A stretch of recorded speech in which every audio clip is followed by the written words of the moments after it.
কারণ আমরা প্রত্যেকেই মিটিং করে জেলা জেলায় কথা বলে আমরা প্রস্তুতি নিয়েছি যে নানা ধরনের অপকর্ম সংগঠিত করতে পারে ষড়যন্ত্রকারীরা, কিন্তু আমাদের একবার সতর্ক নজরদারি থাকবে।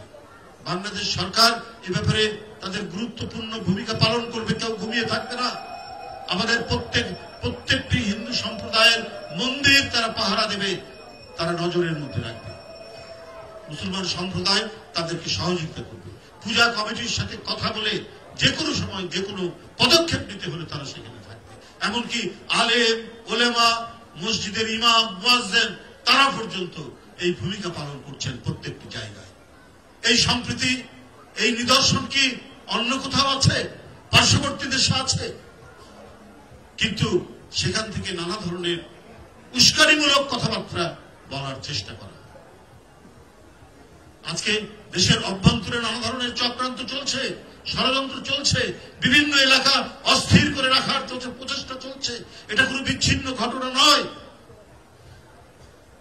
এটা সবকিছুর মধ্যে যোগসূত্র আছে। তারা অপেক্ষা করছে এই পূজাকে নিয়ে কিছু করা যায় কিনা, কিন্তু তারা যখন দেখছে যে অদ্ভুত এক ঐক্যের মধ্যে এখানে সমস্ত সম্প্রদায় বাস করে, এখানে তো ফাটল ধরানো যাচ্ছে না, তাই তারা একটার পর একটা অন্য ইস্যু নিয়ে অন্য কোন ধরনের বয়ান তৈরি করে সমাজের মধ্যে অস্থিতিশীলতা তৈরির প্রচেষ্টায় লিপ্ত আছে।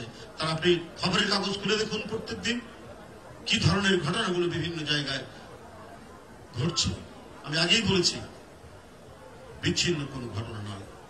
কথা বলছেন অনেকেই, অনেক মদত যে আসছে তো ঠিক, তবে আমি বলে রাখি আমরা এখানে এই যে এখানে এক টেবিলে বসে আছি হিন্দু মুসলমান সব সম্প্রদায়, আমাদের সামনে বসে আছে সমস্ত মুসলমান এবং হিন্দু সম্প্রদায়ের সবচাইতে অসংখ্য মানুষ এই পূজা উপলক্ষে এই দীর্ঘকালের সুপ্রাচীন এই মন্দিরে তারা এসেছেন উৎসব পালন করার জন্য, দেখার জন্য।